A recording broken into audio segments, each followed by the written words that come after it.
Welcome back to Variety Vibes Podcast, y'all. I'm your host, Trey.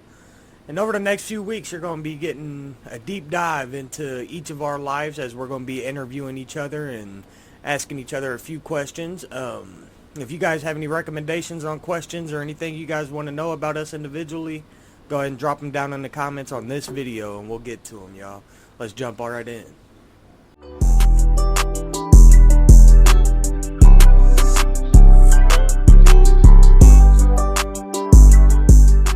All right, so Jason, what's up, man? How you doing today, bro? Man, I am doing all right. My hand's hurting a little bit.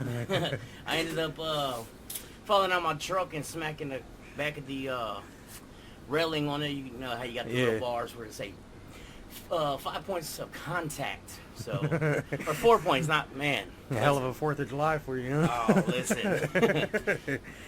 All right, so we're going to be doing a little interview process today, just getting to break it down and letting each of us know what's going on in our lives and how we've developed over our lives. As you guys know, me and Jason are cousins, but we haven't known each other very long.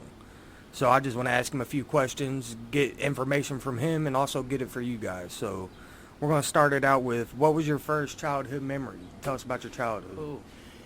I mean, to be honest, the first childhood memory that I can remember, and I don't know if it's because it was so hectic or anything, but all I remember, it was actually back before my dad got custody of me and my brothers. And me and my older brother, we ended up walking barefooted in the dead of winter, snow on the ground, everything like that. Then try to go to door neighbors' houses trying to get food for me and all my other siblings and stuff like that. And like I said, I'm not sure if I, have a big recollection of that because of how traumatic it was for the 5-year-old to be doing that. And then my other brother was 6 and a half, and going doing that thing. So what was going on with that? What happened? Why did you guys have to get out? Well, my mom was a real bad drug addict and everything at the time we were younger. So she would always leave us at the house by herself and everything like that. Now to this day, she is sober from that. I mean, she's still a real big alcoholic and stuff. But I mean, I don't really have that big of a relationship with my mother, though, just because she still lets the alcohol take over. Right. But, I mean, I have a better relationship now with her than I did, obviously, when I was younger and stuff like that. So, So just growing up and seeing it kind of led you guys in different directions. And then, as you grow, you kind of try to mend that relationship. Yeah, you try to. And sometimes it don't work that way. Like, she still tries to make us feel bad for... You know what I mean? The stuff that we went through when we were younger, you know, and she just don't understand that, we were kids at the time, we needed you as a mother, and we're still sitting here trying to be, a son and everything, and still try to forgive you for what you did, but you ain't really ever said sorry or anything, or you ain't really ever admitted to your fault. Right. So she tries to make us feel bad, when we have little disagreements and things like that, so... Okay, so I guess that kind of answered the next question I had, but so growing up and everything, like, were you a good kid, a bad kid? Did you get in trouble? Like, what was going on? I mean, listen, when people literally say trouble's your middle name, man, I stayed in so much trouble when I was younger. I mean, from in and out of juvie, running away from home, breaking into houses. I mean, I was horrible. So, I mean, yeah, I was definitely a bad kid. Yeah, if you could go back in time and, as you today, knowing what you know about, your family and how things developed and everything, what would you tell your younger self? Like, would you try to give him some advice as far as getting through it, or would you try to tell him to step away from the situation and do your own thing? Like, how would you... I mean, knowing now, knowing now, if I knew now what I knew, or if I knew then what I know now, my whole life would have been completely different. I mean, I would have been able to learn how to control my anger, how to control my feelings, to where it wasn't what caused me to get in trouble, Right. So that's pretty much what it boiled down to, is knowing the life I lived when I was a kid and everything, and then being taken away from that, and now in custody with my dad and everything. And my dad was way more strict. I couldn't go to friends' houses. I couldn't I was great in sports, and yeah, I got to play them. But the moment I had a bad report card, he pulled me. Or even an intern report, because in an intern report you can still play. Like Yeah. I even had, my varsity football coach call my dad up and beg my dad to allow me to be on his varsity football team. Because I mean that's how good I was in sports, and my dad turned him down and said no. So my dad was strict. So dealing with that and dealing with when my mother had custody of us and stuff, mind you, I respect my dad a lot more, because now I know, as being older, I know why he did it. Because had I lived in the same situation I did when I was with my mother, hard telling what road I really would have ended up going down. Right. You know what I mean? But going back though, leaving that environment where I can do whatever the hell I wanted to do, go where I wanted to go, even as 5, 6, 7 years old. Right. You know what I mean? To not even able to leave my house, not even able to go outside. Yeah, a whole change of environment. So it really did affect with your mentality, your mindset, and everything. Like, oh, I'm not doing this. I'm not doing this. Trying to be rebellious. Exactly. So. Okay. So I know you had your son kind of young, but I don't want to jump that far ahead. Like, is there anything between you being 6, 7 years old, living with your mom, to having your son that really impacted your life in them years? Or there really wasn't. Not like there was nothing anybody could tell me, Right. Growing up or anything like that. I was just bad. Right. I didn't care what happened to me. I didn't care if I got arrested. I just did not care. So I continued to stay doing it or anything like that. So did having Jordan change your life? I'm Well- sure it changed regardless, but like well, when I first had him, that's actually when I caught my felony as an adult. I was 19 years old. Ended up catching the felony. He was 9 months old at the time. And I mean, that can be another story for another day, about how, that went down. But when I first had him, I hate to admit it didn't. Okay. I mean, I was still young and stupid. I didn't know what it was like to be a parent or anything like that. I didn't, have the financial stability to be able to support him or anything like that. So when I first had him, I didn't change my life at all. And I can see it being hard being 19. Like, I mean, you're grown, but you're still kind of a child at the same time. I mean, you still got that teenager mentality, Yeah, so, if you can go back and change one thing in your life, what do you think that thing you would change would be? Man, if I could change one thing in my life, it would be not to catch my felony when I was 19 years old. Yeah, that sticks for life, man. That's the crazy part. You don't realize it then. And like I said, that would be one of the biggest things. I mean, that's affected my life so bad. Now, mind you, here recently it hasn't affected my life as much as it did back then. But if I didn't catch my felony back then, because I was actually in school at the time to try to better my life and everything like that when that had happened. So if I didn't, catch that, I would probably have a degree right now. You know what I mean? And been able to do something better with my life at a younger age. Yeah, so I know, how old were you when you started your business? I know you started a business. I'm not sure when, like I wasn't around a whole bunch back then. It actually was 2020, 2021. Okay, I didn't know it was that recently. Yeah. It was pretty recently. I actually went from driving a semi to try to do it. Got a job, doing garage doors and everything like that, learning that aspect of things. And then that's when I actually started doing my garage door business, and it ended up failing. I plan on trying to get it, going back and everything like that. And that's when it really comes into, if you run a business, man, you really got to know who you're hiring. Because that's how I felt. It's just bringing on anybody, thinking, I try to have trust in everybody, and it ended up screwing me in the long run. Like employees ended up stealing from me, stealing parts off my truck to do jobs that I would send them on and saying, hey, the prices were too much, and they would end up doing it for cheaper just to take cash. Just doing their, and then trying to tell get it on me the that side. they didn't, that they didn't do any work, as well as taking my trucks into, just using my gas cards and everything, putting, gas into their trucks and just driving the trucks wherever, so I had to worry about the maintenance, the extra gas money for the trucks and things like that nature. So. Then, I mean, you hire just anybody, they're not thinking, oh, this is a small business. They're thinking they just got a job. Right, You know what I mean? yeah. Like, they're not knowing that you're still trying to get this off the ground.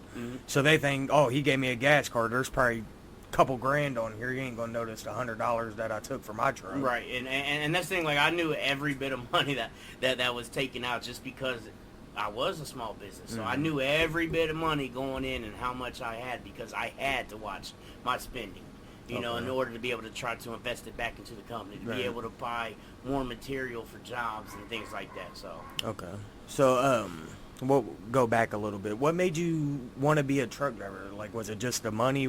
Did you actually look at a truck one day and be like, you know, I wouldn't mind doing that? Well, so what really made me to go ahead and get my CDL and everything is because I was actually 27 years old. I got my license when I was 18, just my regular license. I lost them when I was 18, had a 12-point suspension, and then child support ended up suspending them after I lost them for all that when I was 19, right before I turned 20 and everything, right after my felony and everything. Okay. Child support ended up suspending them, and obviously I still didn't do anything.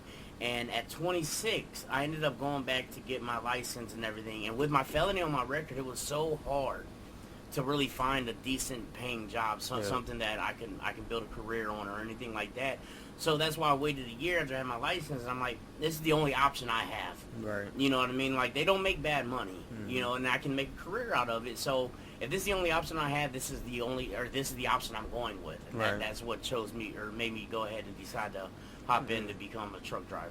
And things are a lot different now. I mean, we have a fucking president that's a felon. You know what I mean? Yeah. Like, so obviously, you know, they've opened up the jobs a little bit. Not like you can't just go out here and work anywhere. Well, as a felon, and I mean, it all comes down to what your crime was as well. Was it a violent felony? It was a violent felony, and that's what a lot of people look at is the violence or the theft. You know, things of that nature.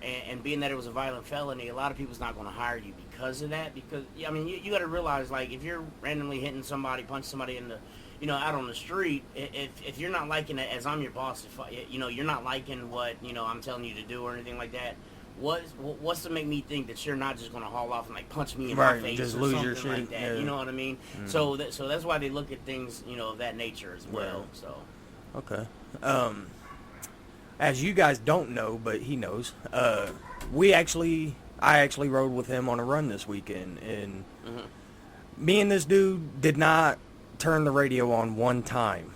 Like, I've been able to sit down and talk to him a lot over the last few days, and I've learned a lot from him, just as far as the trucking thing goes and ins and outs of it, just on that one run. And I'm not gonna lie to y'all, I had to help. Like, holding your piss ain't as easy as you would think it is. Like, I mean, listen, the more and more you do it, it becomes a lot easier. Yeah, I was sitting there, I was trying, when we first took off, he was like, you only brought 2 water bottles? I was like, I don't want to be sitting here holding a gallon of piss in my bladder for all day, but we'll see how it goes. But it was actually pretty fun. I mean, a lot of people, if they're truckers and everything, they're probably like, what the fuck do you see fun in that? But I'm a kid. I was going to say, there ain't no I'm fun. somebody that didn't get out the house growing up, so that shit's cool to me. Like, I mean, it was when I first started it, like my first couple of years, I enjoyed it. I really did. Now, I absolutely hate it. So you've been around a lot, like around the country and everything, driving. If you had to pick a destination, where would you choose to live? Well, the thing is, if I had to pick a destination to really live, like my dream place right now, as in, the U.S., obviously I would love to get out of the country somewhere. For sure. But in the U.S., and that's because I've actually went on vacation a couple of times down there, like the Fort Myers, Florida area. Okay. I mean, the people down there are great, amazing. I didn't have any issues. Everybody literally talks to you and nice as can be. The food down there, especially, man, the Gulf shrimp down there. With you go to these restaurants right there on the Gulf, and I mean that shrimp's coming in fresh from the Gulf. Probably as fresh as you can get it. Oh my God, that stuff is amazing. Man. So Florida, I don't know if I could do Florida, man. I like my seasons. And a lot of people can't see. I also ride a motorcycle too.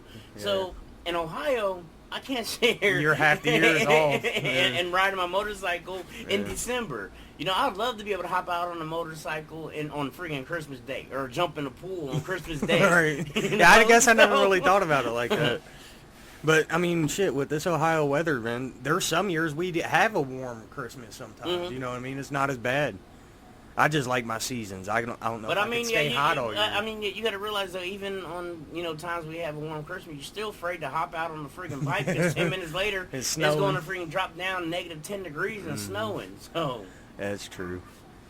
So, taking everything and you being a trucker and everything, I know you know the ins and outs to different jobs and stuff like that. What would your dream career be? Like if you could go back and focus on one thing. I mean, when I was younger, my dream job was to be a cop. It really was. And the reason being is because I know how I was growing up and everything like that. And today, I would even, because as a truck driver, we actually make more than cops. Most cops anyways. Right.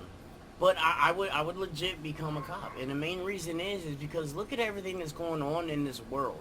And a lot of them are younger, the younger generation, everything like that. And if I can help one person not make the same mistake I made growing up, I feel that I have made a difference. And if I can do that with multiple young people and everything like that, and then you got to worry about, look at all the people that's getting, all these young black kids and stuff like that's getting killed by cops and everything like that. And I'm the type of person, I mean, I've been around black people my whole life. You know what I mean? I got family that are, mixed and everything like that. So, I mean, if I can try to make a change in that side of things as well, that's the hard part about it. Like, most people, you say you want to be a cop and everybody flips the fuck out. They don't see that you want to be a cop to make the change. A lot of these cops are just trying to be a cop for the paycheck and to say they're a cop. Or because they got bullied when they were in school. And now they're fucking pricks and they want to treat everybody bad. But it would be nice to have the next generation of police officers come in and be able to change the whole, just change it up. The whole that whole force. I mean, it would be great to see that change. But as long as the government owns it, it'll never change. Yeah, they're doing it for the wrong reasons, man. They got so many bullshit policies. Like, you can pull somebody over and they could be having a bad day.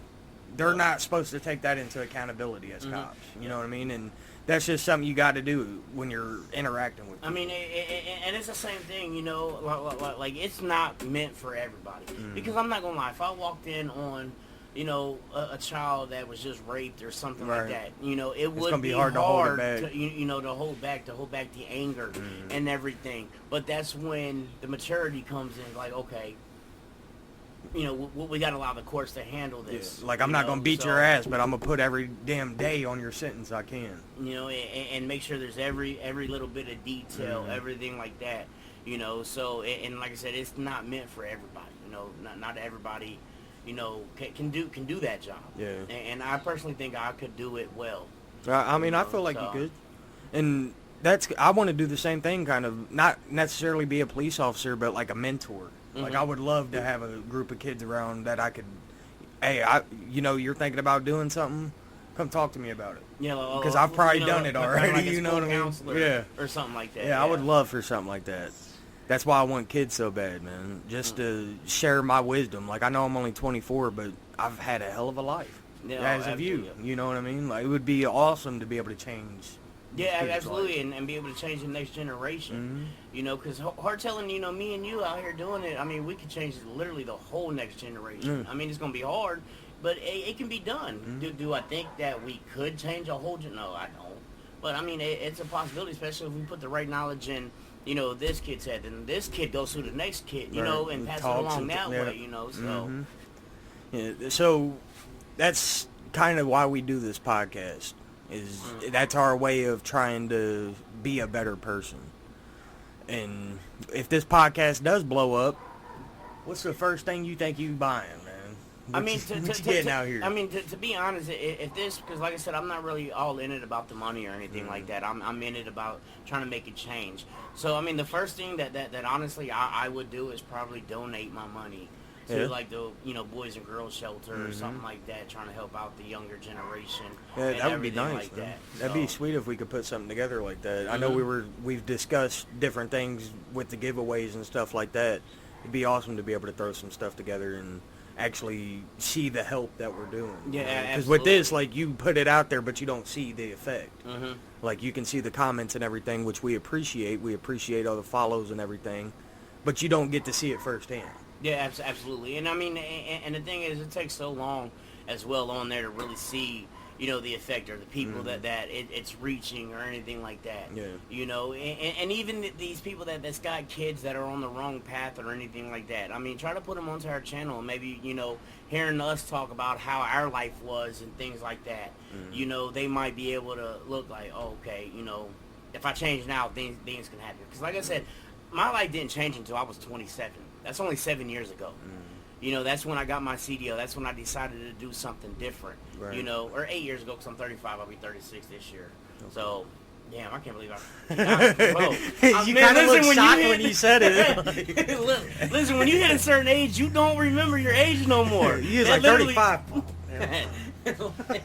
Oh man, no wonder my damn hand hurts from just hitting it up against something.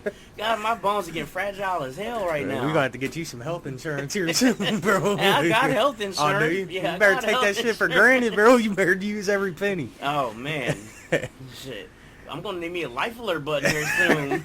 Get you a life alert, and man, like we're gonna have to get you a custom truck, like how they got them lifts for the staircase. I actually saw one of them a couple weeks ago, and I ain't gonna lie, I thought that was badass. I'm gonna have to get me one. Hell, I ain't even got to stand up out of it. Just be in a wheelchair and it can roll into the driver's seat, and then you move out of the driver's seat. Hell. Man, I like my big ass. Like it's different seeing a semi and getting in a semi. It's like my big ass had to climb a ladder to get up in top of that. And I was wearing like Dickie shorts, so they were all tight. I'm like, man, I'm going to blow these shorts out as soon as I hop up in here, man. Oh, that would have been an awesome episode for this to talk about how you done blew out your Dickie short climbing up in the semi. Hey, I probably would have had one of them dudes at the truck stop try to buy me, man. Oh, they would have 100% too, because they ain't getting no love out there. I seen we were passing somebody, another driver, and he had his dog in the passenger seat. He's just chilling, man.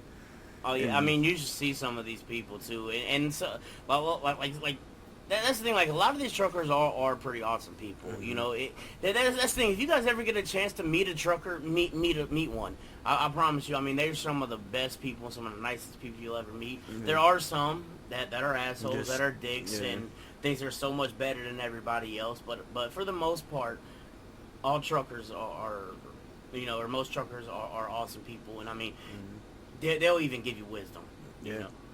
I mean, I've met a few truckers in my day, and like what I like about truckers is they know how to hold a conversation. Like they're used to talking to people. Like you go out here and you talk to Joe Schmo out here, he's gonna be, oh, what's up? Yeah.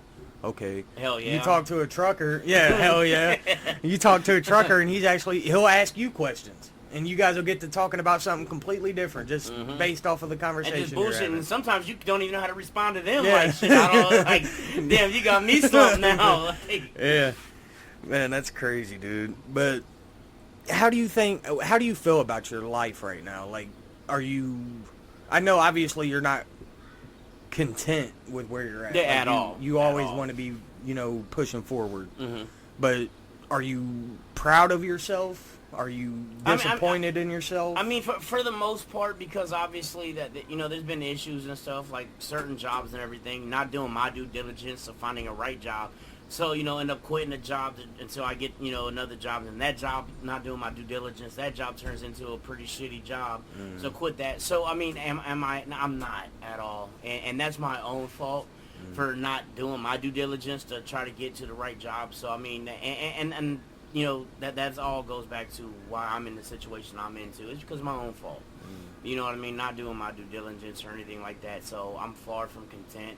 But I mean, I did just get this new job a couple weeks ago that actually seems to be, a pretty great opportunity. You get to be home every single day. Yeah, that's the main thing. And everything like that, and pays pretty well. That's good.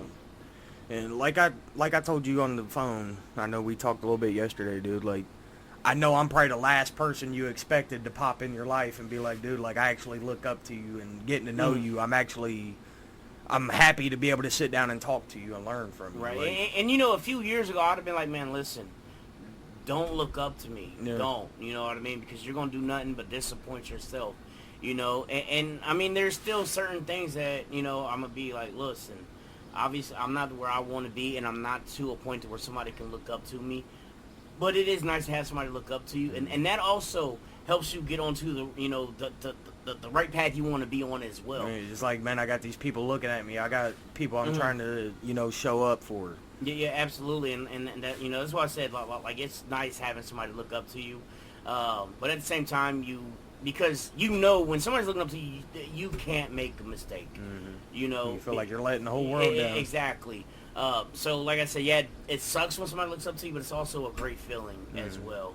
But like I said, you know, a few years ago, 7, 8, 9 years ago, man, you would have told me that, I'd be like, listen, you don't even come around me anymore. Like, 'cause I'd be afraid I would literally ruin your whole life. You know what I mean? Like just the way my life was going and the way I was living.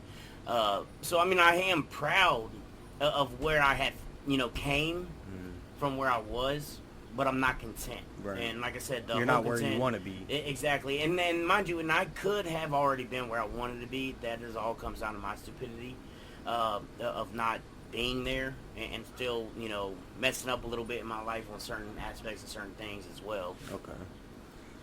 Well, I know you're probably waiting for next week. I know you probably can't fucking wait to sit me down and ask me a bunch of hard-ass questions. You know I'm about to ask you questions, too. I'm nervous, man. I ain't even gonna lie to you because it's not as easy as people think. It's not, especially coming up with the questions and things like that. You know, I mean, yeah. Don't get me wrong. You know that they got all this AI and stuff out there and everything like that. And I mean, I've looked into it a little bit, but I'm really feel not more that personal. damn smart either to figure out how to have AI help me. Right. You know, I drive a truck. Yeah. I mean, it is hard, dude. Like, you gotta type exactly what you need in AI, and so I mean, I try, but there's not much you can do. Yeah, that's what I said. I mean, I don't even know how to use the damn thing. Yeah, that's crazy, dude. So that is definitely, you know, especially with driving the truck and stuff like that, we're trying to come up with ideas of some questions and everything like that. But I will definitely have questions. Oh, I know I'm nervous, dude. Like, I will definitely have questions. I'm gonna sit on that side so I can get some wisdom out your chair next week, bro. Like, Jesus. Because honestly, I mean, you're not doing a bad job answering the questions. It's just. I mean, the thing is, it's kind of hard to really do a bad job answering the questions for the simple fact. It's about your life. You know how your life was living. You know how your life went. Yeah, ain't nobody gonna be able to tell the story better than you. So I mean, it's not really hard to really answer the questions because there really is no right or wrong answer. You know what I mean? So it was just kind of given where you seen it and how you went through it. Absolutely. Okay, so I know you probably got to work this week. Are you still gonna be doing the overnight thing? Like you were doing, like how we did the other day? I'm actually, that's what's kind of got me scared with my hand, is I'm going to go ahead and go back to the working like 7 a.m. to like 6 p.m. or something like that, doing the hand unload at these like TJ Maxx's and stuff like that. So okay, I might be able to get out there with you. I got a few things I got going on this week, as you know, but we'll see if we can fit some time in there for us to get out there. Yeah, I was gonna tell you to ride with me on Monday so you can do my job for me with my hair. Hey, if this background check don't come back by Monday, I for sure will. Yeah. That is where you actually got a job that making pretty decent money too. That's coming up. Surprisingly, background check. I was pretty shocked for where it's at, making the money. But I mean, you don't know unless you try. Yeah, I was gonna say. I mean, what is it at a True North, a Shell gas station, and what they're starting out at like 17, 18 bucks it's like, an hour? man, I was so shocked because I have prior experience, but I've never made, like, the only money I've made like that is in a factory. Right, Busting my ass, you know what I mean? So to be able to, you know, step back and find an opportunity like this and being a year sober, I'm definitely not letting them down. Yeah, absolutely. You know what I mean? So we got a lot of grinding to do to get out of where we're at. You know what I mean? Like I said, we still got a month or 2 months. We will be out of this place. We're getting the studio. It's for sure happening, y'all. So we're going to go ahead and wrap it up. Tune in next week. You guys will see him asking me a bunch of these questions, and he's going to come up with his own questions. We're not going to have the same, you know, same questions for each of us and everything. So it'll be more personal as to what he wants to know about me. Yep. So I'm your host, Trey. This is Jason. Jason. We're going to go ahead and wrap it up there, y'all. We'll catch you next week.